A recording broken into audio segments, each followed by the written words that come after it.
I love it because it's, I think, the purest connection of comedy you can have with an audience. You mean the relationship between you and the audience? Yes, it's extremely intense and delicate. That's what I love about doing stand-up.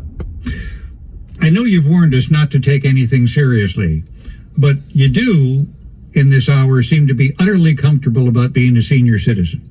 Oh, yeah. Yeah, because, you know, that all the anxiety of youth is gone. People say youth is wasted on the young, which I like to say everything's wasted on everybody.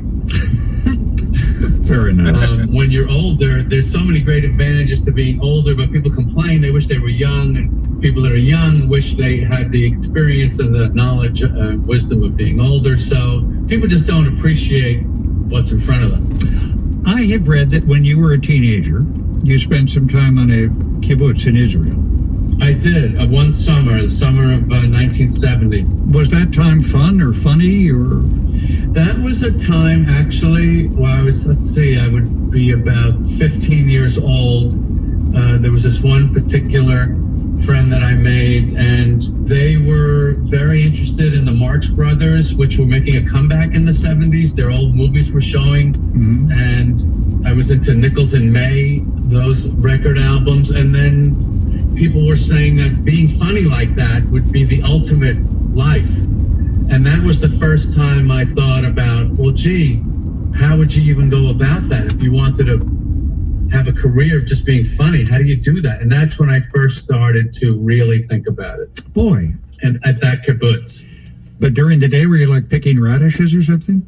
Actually chopping dead leaves off of banana trees.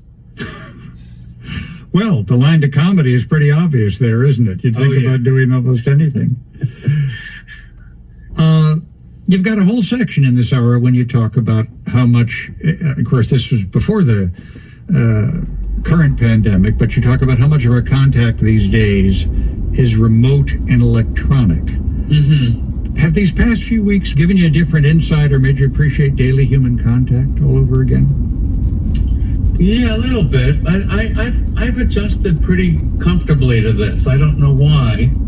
I think there's something to be said for not socializing. It's kind of a rest for your face and your fake emotions, and you're repeating the same stories. Fake emotions? You mean pretending to laugh or enjoy something someone says? Yeah. Yes, exactly. Well, people are always interested in your reaction, right? I mean, it must be, if you can get Jerry Seinfeld to laugh, that's good. Yeah, imagine what an exhausting life that would be. That's my life. You're this close to making me feel sorry for you. No, not at all. Even though I got pretty successful, I did not become less irritated in any way. I mean, I have a mental image that in cities all over this country at this moment, there are millions of people who are kind of giving voice to their interior Jerry Seinfeld. Mm-hmm. You know, kvetching about this and that. Can you, that sort of thing. And I wonder if you ever look out at that Manhattan skyline and appreciate that.